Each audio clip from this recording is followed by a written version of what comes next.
जय हिंद दोस्तों, Sandeep tricky math special YouTube channel में आप सभी का स्वागत है। बिहार पुलिस कांस्टेबल नई भर्ती 2023 जिसमें टोटल पोस्ट है 21,391। इस पोस्ट के लिए मॉडल सेट नंबर 7 है। मॉडल सेट नंबर 1 से लेकर 6 तक नहीं देखे होंगे तो इसके लिए प्लेलिस्ट बना दी है, वहाँ से अगर आप सारी वीडियो एक एक करके देख सकते हैं। वीडियो स्टार्ट करते हैं और चलते हैं प्रश्न की तरफ।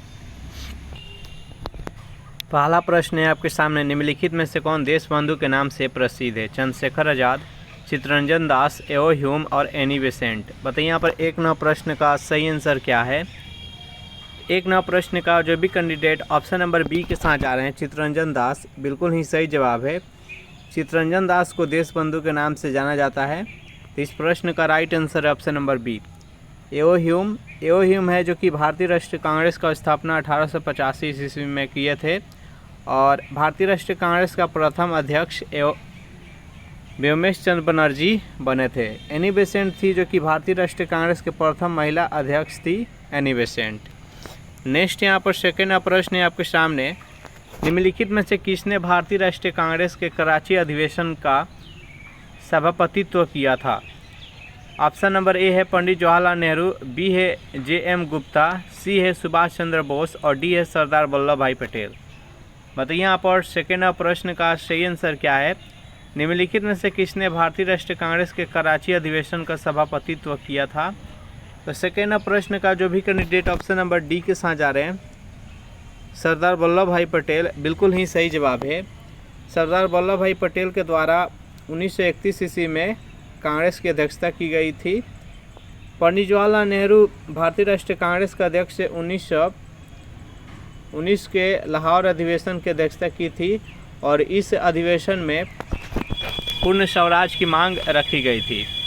सुभाष चंद्र बोस के द्वारा 2 बार भारतीय राष्ट्रीय कांग्रेस की अध्यक्षता की गई थी, एक 1938 ईस्वी में हरिपुरा और 1939 ईस्वी में त्रिपुरी। ये 2 अधिवेशन सुभाष चंद्र बोस के द्वारा किया गया था। नेक्स्ट क्वेश्चन है यहाँ पर 3 प्रश्न है कि दलित वर्गों का संघ किसके द्वारा स्थापित किया गया था? भीमराव अम्बेडकर के द्वारा, जगजीवन राम के द्वारा, काजरोलकर के द्वारा, ज्योतिबा फुले के द्वारा। बताइए यहाँ पर 3 प्रश्न का सही आंसर क्या है। दलित वर्गों का संघ किसके द्वारा स्थापित किया गया था? जो भी कैंडिडेट ऑप्शन नंबर ए के साथ जा रहे हैं, भीमराव अम्बेडकर, बिल्कुल ही सही जवाब है। नेक्स्ट यहाँ पर 4 प्रश्न है आपके सामने कि प्रथम धातु निर्मित नर्तकी की मूर्ति कहाँ से मिली है? हड़प्पा से, मोहनजोदड़ो से, बिलारी से और रायगढ़ से। बताइए यहाँ पर 4 प्रश्न का सही आंसर क्या है। प्रथम धातु निर्मित नर्तकी की मूर्ति कहाँ से मिली है? तो जो भी कैंडिडेट ऑप्शन नंबर बी के साथ जा रहे हैं, मोहनजोदड़ो, बिल्कुल ही सही जवाब है। मोहनजोदड़ो की खोज कब की गई थी? तो मोहनजोदड़ो की खोज 1922 ईस्वी में राखल दास बनर्जी के द्वारा इसका उत्खनन के पश्चात इसका खोज किया गया था। और हड़प्पा सभ्यता का खोज 1921 ईस्वी में दयाराम साहनी के द्वारा इसका खोज किया गया था। नेक्स्ट यहाँ पर 5 प्रश्न है आपके सामने कि पाकिस्तान में सिंधु नदी को किस उर्दू नाम से संबोधित किया जाता है? 4 ऑप्शन देख लीजिए और जल्दी से बताइए यहाँ पर 5 प्रश्न का सही आंसर क्या है। तो पाकिस्तान में सिंधु नदी को किस उर्दू नाम से संबोधित किया जाता है? तो दरिया सिंध। जो भी कैंडिडेट यहाँ पर ऑप्शन नंबर सी के साथ जा रहे हैं, बिल्कुल ही सही जवाब है। नेक्स्ट क्वेश्चन है आपके सामने 6 नंबर, उपनिषद जिन्हें वेदांग के नाम से जाना जाता है की संख्या कितनी है? ऑप्शन नंबर ए है 96, बी है 105, सी है 108 और डी है 112। बताइए इस प्रश्न का सही आंसर क्या है। तो उपनिषद जिसे वेदांग के नाम से जाना जाता है, इसकी संख्या कितनी है? तो जो भी कैंडिडेट ऑप्शन नंबर सी के साथ जा रहे हैं, 108, बिल्कुल ही सही जवाब है। 7 प्रश्न है आपके सामने, इनमें से कौन सा जैन दर्शन से संबंध नहीं रखता? 4 ऑप्शन देख लीजिए और जल्दी से बताइए यहाँ पर 7 प्रश्न का सही आंसर क्या है। तो जैन दर्शन से संबंध कौन कौन नहीं रखता है? तो न्यायवाद है, जो कि जैन धर्म से संबंध नहीं रखता है। बाकी यहाँ पर स्वायदवाद, अनेकांतवाद और थेरवाद, ये तीनों के तीनों जैन दर्शन से संबंधित है। जैन धर्म में टोटल कितने तीर्थकर हुए थे? तो जैन धर्म में टोटल 24 तीर्थकर थे। इसका पहला तीर्थकर और जैन धर्म के संस्थापक कौन है? तो ऋषभदेव। ऋषभदेव के बाद दूसरा तीर्थंकर कौन थे? तो अजीतनाथ। उसके बाद 3 नंबर पर संभवनाथ और 4 नंबर पर अभिनंदन। उसके बाद 23वें तीर्थकर थे पार्श्वनाथ और 24वें तीर्थकर और अंतिम तीर्थकर थे वर्धमान महावीर। इस प्रकार से याद रखिएगा, टोटल 24 तीर्थकर हुए थे। इनमें से कुछ महत्वपूर्ण है वही पूछा जाता है प्रश्न में। नेक्स्ट यहाँ पर 8वां प्रश्न है आपके सामने कि किस युद्ध से भारत में मुस्लिम शक्ति की स्थापना हुई? तराइन का प्रथम युद्ध, तराइन का द्वितीय युद्ध, पानीपत का प्रथम युद्ध और पानीपत का द्वितीय युद्ध। बताइए यहाँ पर 8वां प्रश्न का सही आंसर क्या है? तो किस युद्ध के उपरांत भारत में मुस्लिम शक्ति की स्थापना हुई? तो जो भी कैंडिडेट यहाँ पर ऑप्शन नंबर बी के साथ जा रहे हैं, तराइन का द्वितीय युद्ध, बिल्कुल ही सही जवाब है। देखिए, तराइन का प्रथम युद्ध 1191 ईस्वी में लड़ा गया था मोहम्मद गौरी तथा पृथ्वीराज चौहान के बीच में, जिसमें मोहम्मद गौरी हार गए थे। इसका कारण था कि पृथ्वीराज चौहान को जयचंद है जो कि मदद किया था। उसके बाद द्वितीय युद्ध हुआ था पानीपत का द्वितीय युद्ध मोहम्मद गौरी तथा पृथ्वीराज चौहान के बीच में, जो कि इसमें पृथ्वीराज चौहान हार गया था, मोहम्मद गौरी जीत गया था, क्योंकि इसमें जो जयचंद था वह मोहम्मद गौरी के साथ दिया था। फिर 1194 ईस्वी में चंदावर का युद्ध हुआ मोहम्मद गौरी तथा जयचंद के बीच में, जिसमें कि मोहम्मद गौरी जीत गया था। और जैसे ही पृथ्वीराज चौहान हारा था, उसी के साथ मुस्लिम शक्ति की स्थापना हो गया भारत में। पानीपत का प्रथम युद्ध कब हुआ था? तो पानीपत का प्रथम युद्ध 1526 ईस्वी में बाबर तथा इब्राहिम लोदी के बीच में हुआ था। इसमें इब्राहिम लोदी का हार हो गया था और इस युद्ध में मारा गया था, और उसी के साथ दिल्ली सल्तनत का अंत हो गया और मुग़ल वंश का स्थापना हो गया 1526 ईस्वी में पानीपत के प्रथम युद्ध के उपरांत। पानीपत का द्वितीय युद्ध कब लड़ा गया था? तो पानीपत का द्वितीय युद्ध 1556 ईस्वी में अकबर तथा हेमू के बीच में लड़ा गया था। इसमें अकबर का विजय हुआ था। नेक्स्ट यहाँ पर 9वां प्रश्न आपके सामने बेहद इम्पोर्टेंट प्रश्न है कि तुर्क ए चिहलगानी कौन थे? तुर्क के अंगरक्षक, 40 तुर्क अमीरों का समूह, इस्लाम के धार्मिक विशेषज्ञ और डी है इनमें से कोई नहीं। बताइए यहाँ पर 9वां प्रश्न का सही आंसर क्या है? तो तुर्क ए चिहलगानी कौन थे? तो ये 40 तुर्कों अमीरों का एक समूह था, अमीरों यानी सरदारों का समूह था। और इसका स्थापना किसने किया था? तो तुर्क ए चिहलगानी का स्थापना इल्तुतमिश के द्वारा किया गया था, लेकिन बाद में जाकर बलबन के द्वारा इसको समाप्त कर दिया गया था, इसको हटा दिया गया था तुर्क ए चिहलगानी को। याद रखिएगा। तो इस प्रश्न का राइट आंसर है ऑप्शन नंबर बी। 10वां प्रश्न है आपके सामने कि बाजार विनियमन प्रणाली किसके द्वारा आरंभ की गई थी? मोहम्मद बिन तुगलक, इल्तुतमिश के द्वारा, अलाउद्दीन खिलजी के द्वारा, गयासुद्दीन तुगलक के द्वारा। बताइए यहाँ पर 10वां प्रश्न का सही आंसर क्या है? बाजार विनियमन प्रणाली किसके द्वारा आरंभ की गई थी? तो जो भी कैंडिडेट यहाँ पर 10वां प्रश्न का ऑप्शन नंबर सी के साथ जा रहे हैं, अलाउद्दीन खिलजी, बिल्कुल ही सही जवाब है। नेक्स्ट यहाँ पर 11वां प्रश्न कि महानदी के तट पर कौन सा शहर स्थित है? बेहद इंपॉर्टेंट प्रश्न है। बेंगलोर, कटक। बताइए यहाँ पर 11वां प्रश्न का सही आंसर क्या है? दोनों ऑप्शन में से बताइए इसका सही आंसर क्या है। महानदी के तट पर कौन सा शहर स्थित है? तो जो भी कैंडिडेट ऑप्शन नंबर बी के साथ जा रहे हैं, कटक, बिल्कुल सही जवाब है। महानदी कहाँ पर जाकर गिरती है? तो ये बंगाल के खाड़ी में गिरती है। और इसका उद्गम स्थल कहाँ है? तो मध्य प्रदेश के अमरकंटक से निकलती है। याद रखिएगा। चलिए नेक्स्ट क्वेश्चन देखते हैं। 12वां प्रश्न है आपके सामने कि सर्वाधिक तटीय अपरदन होता है लहरों से, ज्वार भट्टा से, धाराओं से और सुनामी लहरों से। बताइए यहाँ पर 12वां प्रश्न का सही आंसर क्या है? सर्वाधिक तटीय अपरदन कब किससे होता है? तो सबसे अधिक लहरों से होता है। तो इसका राइट आंसर है ऑप्शन नंबर ए। नेक्स्ट यहाँ पर 12वां प्रश्न है आपके सामने कि भारत के निम्नलिखित में से किन राज्यों में थारू जनजाति निवास कर रही है? बिहार तथा मध्य प्रदेश में, झारखंड और मध्य प्रदेश में, छत्तीसगढ़, हिमाचल प्रदेश, उत्तराखंड, उत्तर प्रदेश। बताइए यहाँ पर 13वां प्रश्न का सही आंसर क्या है? भारत के निम्नलिखित में से किस राज्यों में थारू जनजाति निवास कर रही है? तो जो भी कैंडिडेट ऑप्शन नंबर यहाँ पर डी के साथ जा रहे हैं, उत्तराखंड और उत्तर प्रदेश, बिल्कुल ही सही जवाब है। सेशन आप लोग को अच्छा लग रहा है तो वीडियो को लाइक कर दीजिए, अपने दोस्तों के पास शेयर कर दीजिए। और जो भी कैंडिडेट अभी तक इस चैनल को सब्सक्राइब नहीं किए होंगे तो चैनल को भी सब्सक्राइब कर लीजिएगा। 14वां प्रश्न है आपके सामने कि भारत में जनजातियों के निर्धारण का क्या आधार है। ऑप्शन नंबर ए सांस्कृतिक विशेषीकरण और विभिन्न आवास, बी है भाषा और बोली, सी है सामाजिक रीति रिवाज की विभिन्नताएं और डी है आर्थिक स्तर। बताइए यहाँ पर 14वां प्रश्न का सही आंसर क्या है। भारत में जनजातियों के निर्धारण का क्या आधार है। तो जो भी कैंडिडेट यहाँ पर ऑप्शन नंबर ए के साथ जा रहे हैं संस्कृति के विशेषीकरण और विभिन्न आवास, बिल्कुल ही सही जवाब है।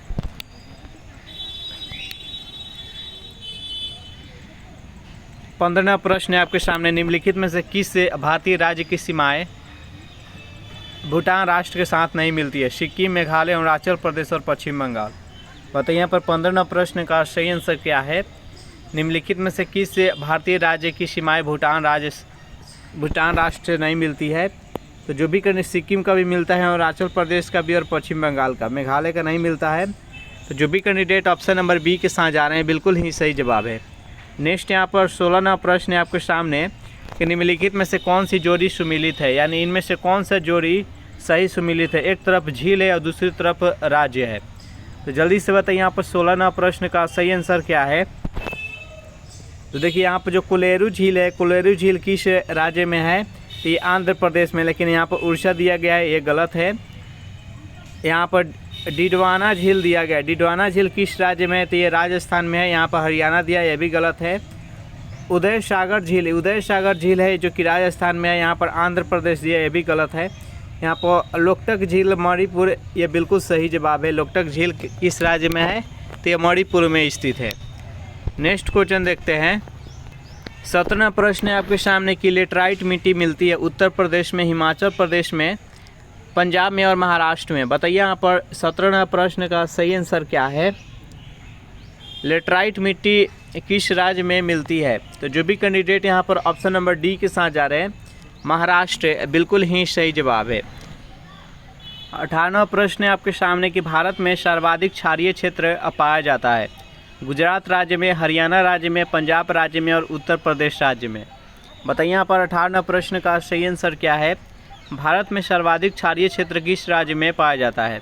तो जो भी कैंडिडेट ऑप्शन नंबर डी के साथ जा रहे हैं उत्तर प्रदेश, बिल्कुल ही सही जवाब है। नेक्स्ट यहाँ पर 19वां प्रश्न है आपके सामने कि विश्व का धान जीन बैंक स्थित है चीन में, फिलीपींस में, जापान में और भारत में। बताइए यहाँ पर 19वां प्रश्न का सही आंसर क्या है। विश्व का धान जीन बैंक किस देश में स्थित है। तो 19वां प्रश्न का जो भी कैंडिडेट ऑप्शन नंबर बी के साथ जा रहे हैं फिलीपींस, बिल्कुल ही सही जवाब है। चलिए नेक्स्ट यहाँ पर 20वां प्रश्न आपके सामने के बॉक्साइट किसकी कच्ची धातु है। लोहा का, जिंक का, टीन का, एल्युमिनियम का।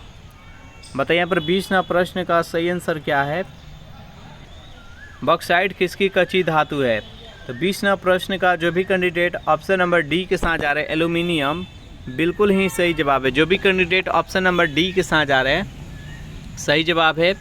नेक्स्ट यहाँ पर 21वां प्रश्न है आपके सामने कि भारतीय राष्ट्रपति के सर्वसम्मति से चुने जाने वाले अभी तक एकमात्र उदाहरण है डॉक्टर राजेंद्र प्रसाद, डॉक्टर सर्वपल्ली राधाकृष्णन, सी है डॉक्टर जाकिर हुसैन और डी है नीलम संजीव रेड्डी। बताइए यहाँ पर 21वां प्रश्न का सही आंसर क्या है। भारतीय राष्ट्रपति के सर्वसम्मति से चुने जाने वाले अभी तक एकमात्र उदाहरण है। 21वां प्रश्न का जो भी कैंडिडेट ऑप्शन नंबर डी के साथ जा रहे हैं नीलम संजीव रेड्डी, बिल्कुल ही सही जवाब है। नेक्स्ट यहाँ पर 22वां प्रश्न है आपके सामने, निम्नलिखित में से कौन सा एक प्रस्ताव भारत में मंत्रिपरिषद रख सकती है। ऑप्शन नंबर ए है अविश्वास प्रस्ताव, बी है भर्त्सना प्रस्ताव, ऑप्शन नंबर सी है स्थगन प्रस्ताव और डी है विश्वास प्रस्ताव। बताइए यहाँ पर 22वां प्रश्न का सही आंसर क्या है। तो जो भी कैंडिडेट ऑप्शन नंबर डी के साथ जा रहे हैं विश्वास प्रस्ताव, बिल्कुल ही सही जवाब है।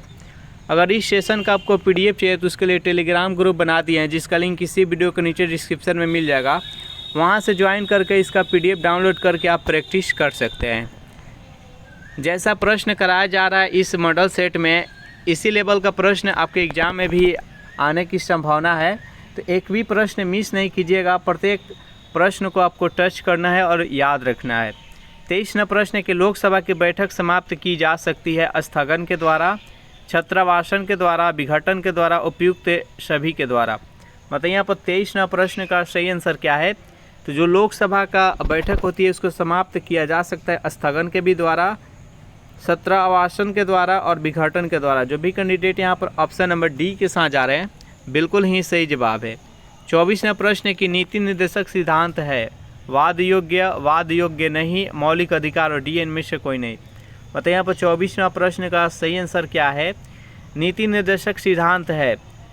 तो 24वां प्रश्न का जो भी कैंडिडेट ऑप्शन नंबर बी के साथ जा रहे हैं वाद योग्य नहीं, बिल्कुल ही सही जवाब है।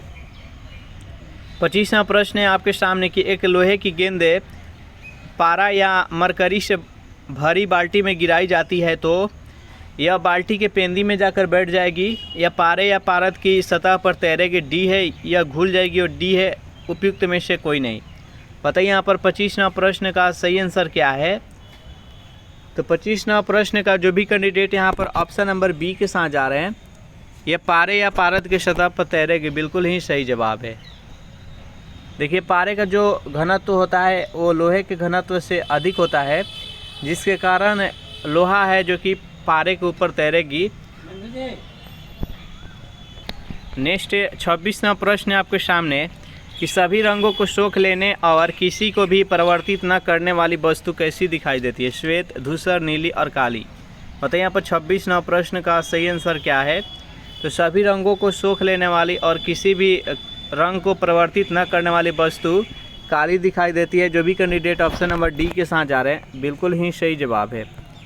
नेक्स्ट यहाँ पर 27वां प्रश्न है आपके सामने कि समुद्री खरपतवार निम्नलिखित में से किसका महत्वपूर्ण स्रोत है। गंधक का, क्लोरीन का, ब्रोमीन का, आयोडीन का। मतलब यहाँ पर 27वां प्रश्न का सही आंसर क्या है। समुद्री खरपतवार निम्नलिखित में से किसका महत्वपूर्ण स्रोत है। तो ये आयोडीन का है। जो भी कैंडिडेट ऑप्शन नंबर डी के साथ जा रहे हैं बिल्कुल ही सही जवाब है। नेक्स्ट यहाँ पर 28वां प्रश्न है आपके सामने कि WBC का बनना तथा RBC का विनाश होता है। यानी 28वां प्रश्न कर रहा है कि जहाँ पर WBC का बनावट होती है वहीं पर RBC का विनाश हो जाता है, तो उस जगह का नाम बताना है। जल्दी से बताइए यहाँ पर 28वां प्रश्न का सही आंसर क्या है। ऑप्शन नंबर ए है लसिका ग्रंथि में, बी है पलीहा में, सी है पेंक्रियाज में और डी है यकृत में। बताइए इस प्रश्न का सही आंसर क्या है। तो देखिए जो WBC है वो पलीहा में बनती है और यहीं पर RBC का नाश हो जाता है। इसको RBC का कब्रिस्तान कहा जाता है। तो इस प्रश्न का राइट आंसर है ऑप्शन नंबर बी। नेक्स्ट यहाँ पर 29वां प्रश्न है आपके सामने कि यकृत रोग हेपेटाइटिस बी का कारक क्या है। चारों ऑप्शन देख लीजिए और जल्दी से बताइए यहाँ पर 29वां प्रश्न का सही आंसर क्या है। यकृत रोग हेपेटाइटिस बी का कारक क्या है। जो भी कैंडिडेट ऑप्शन नंबर ए के साथ जा रहे हैं DNA वायरस, बिल्कुल ही सही जवाब है। नेक्स्ट यहाँ पर 30वां प्रश्न है आपके सामने कि अधोलिखित में से कौन सा पृथ्वी के कार्बन चक्र में कार्बन डाइऑक्साइड की मात्रा को नहीं बढ़ाता है। श्वसन, प्रकाश संश्लेषण, जैविक पदार्थों का क्षय और ज्वालामुखी क्रिया। बताइए यहाँ पर 30वां प्रश्न का सही आंसर क्या है। अधोलिखित में से कौन सा पृथ्वी के कार्बन चक्र में कार्बन डाइऑक्साइड की मात्रा को नहीं बढ़ाता है। तो जो भी कैंडिडेट यहाँ पर ऑप्शन नंबर बी के साथ जा रहे हैं प्रकाश संश्लेषण, क्योंकि प्रकाश संश्लेषण की क्रिया में ये ऑक्सीजन छोड़ता है कार्बन डाइऑक्साइड में। श्वसन में भी कार्बन डाइऑक्साइड छूटता है, जैविक पदार्थों के क्षय में भी कार्बन डाइऑक्साइड, ज्वालामुखी क्रिया में भी कार्बन डाइऑक्साइड। इसलिए यह कार्बन चक्र में यह प्रकृति में पृथ्वी पर कार्बन की मात्रा को बढ़ाता है, लेकिन जो प्रकाश संश्लेषण होता है इसमें नहीं बढ़ता है। नेक्स्ट यहाँ पर 31वां प्रश्न है कि इलेक्ट्रिक बल्ब की खोज किसने की। चारों ऑप्शन देख लीजिए और जल्दी से बताइए यहाँ पर 31वां प्रश्न का सही आंसर क्या है। इलेक्ट्रिक बल्ब की खोज किसने की। जो भी कैंडिडेट ऑप्शन नंबर ए के साथ जा रहे हैं थॉमस एडिसन, बिल्कुल ही सही जवाब है। नेक्स्ट यहाँ पर 32वां प्रश्न है आपके सामने। हाइड्रोजन गैस से भरा हुआ एक गुब्बारा वातावरण में एक निश्चित ऊंचाई तक उड़ता है और तब तैरता है, क्योंकि इस ऊंचाई पर गुब्बारे पर एक उत्प्लावन बल है। गुब्बारे की ऊंचाई से कम, गुब्बारे के भार के बराबर, सी है गुब्बारे के भार से ज़्यादा और डी है गुब्बारे के कार्य करना बंद कर देता है। बताइए यहाँ पर 32वां प्रश्न का सही आंसर क्या है। तो 32वां प्रश्न का जो भी कैंडिडेट ऑप्शन नंबर बी के साथ जा रहे हैं गुब्बारे के भार के बराबर, बिल्कुल ही सही जवाब है। नेक्स्ट यहाँ पर 33वां प्रश्न है किसी एक पिंड का तापमान निम्नलिखित में से किसका सूचक है? पिंड के अणुओं की कुल ऊर्जा के, पिंड के अणुओं की औसत ऊर्जा के, पिंड की अणुओं की कुल चाल की और पिंड के अणुओं की औसत गतिज ऊर्जा के। बताइए यहाँ पर 33वां प्रश्न का सही आंसर क्या है? तो जो भी कैंडिडेट ऑप्शन नंबर डी के साथ जा रहे हैं, पिंड के अणुओं की औसत गतिज ऊर्जा, इसका राइट आंसर है ऑप्शन नंबर डी। नेक्स्ट यहाँ पर 34वां प्रश्न है कि रेफ्रिजरेटर में शीतलन किस प्रकार होता है? फ्रीजर में जमी हुई बर्फ़ के द्वारा, संपीड़ित गैस के सहसा प्रसार के द्वारा, वाष्पशील द्रव के वाष्पन के द्वारा, डी इनमें से किसी भी के द्वारा नहीं। बताइए यहाँ पर 34वां प्रश्न का सही आंसर क्या है? तो 34वां प्रश्न का जो भी कैंडिडेट ऑप्शन नंबर बी के साथ जा रहे हैं, संपीड़ित गैस के सहसा प्रसार के कारण रेफ्रिजरेटर में शीतलन होता है, इसका राइट आंसर हो जाएगा ऑप्शन नंबर बी। चलिए नेक्स्ट यहाँ पर 35वां प्रश्न आपके सामने, क्योटो प्रोटोकॉल किससे संबंधित है? वायु प्रदूषण से, जलवायु परिवर्तन से, ओजोन क्षरण से और आर्द्र भूमि संरक्षण से। बताइए यहाँ पर 35वां प्रश्न का सही आंसर क्या है? क्योटो प्रोटोकॉल किससे संबंधित है? तो 35वां प्रश्न का जो भी कैंडिडेट ऑप्शन नंबर बी के साथ जा रहे हैं, जलवायु परिवर्तन से, बिल्कुल ही सही जवाब है। नेक्स्ट यहाँ पर 36वां प्रश्न है कि भारत में वन्य जीव संरक्षण अधिनियम किस वर्ष लागू किया गया? 1962 में, 1970 में, 1972 में, 1982 में। बताइए यहाँ पर 36वां प्रश्न का सही आंसर क्या है? भारत में वन्य जीव संरक्षण अधिनियम किस वर्ष लागू किया गया? तो जो भी कैंडिडेट ऑप्शन नंबर सी के साथ जा रहा है 1972 ईस्वी, बिल्कुल ही सही जवाब है। सेशन आप लोग को अच्छा लग रहा है तो वीडियो को लाइक अपने दोस्तों के पास शेयर कर दीजिए। नेक्स्ट यहाँ पर 37वां प्रश्न है आपके सामने, निम्न में से कौन सा सागरीय राष्ट्रीय उद्यान है? भितरकनिका, सुंदरबन, गहीर माथा और मन्नार की खाड़ी। बताइए यहाँ पर 37वां प्रश्न का सही आंसर क्या है? निम्न में से कौन सा सागरीय राष्ट्रीय उद्यान है? तो 37वां प्रश्न का जो भी कैंडिडेट ऑप्शन नंबर डी के साथ जा रहे हैं, मन्नार की खाड़ी, बिल्कुल ही सही जवाब है। नेक्स्ट यहाँ पर 38वां प्रश्न है आपके सामने, निम्न में से व्याघ्र अभयारण्य में से कौन सा नहीं है? कन्हा, रणथंभौर, काजीरंगा और बांधवगढ़। बताइए यहाँ पर 38वां प्रश्न का सही आंसर क्या है? निम्नलिखित में से कौन सा अभयारण्य है जिसमें बाघ नहीं पाया जाता है? तो कन्हा में भी पाया जाता है, रणथंभौर में भी पाया जाता है और बांधवगढ़ में भी पाया जाता है।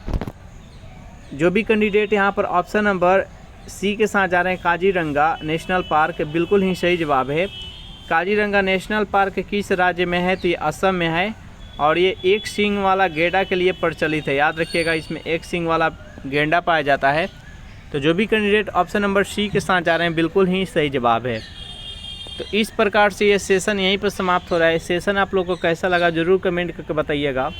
सेशन आप लोग को अच्छा लगा हो तो वीडियो को लाइक कर दीजिए, अपने दोस्तों के पास शेयर कर दीजिए। और जो भी कैंडिडेट अभी तक इस चैनल को सब्सक्राइब नहीं किए होंगे तो चैनल को प्लीज़ सब्सक्राइब कर लीजिएगा। Thanks for watching this video. मिलते हैं नेक्स्ट वीडियो में।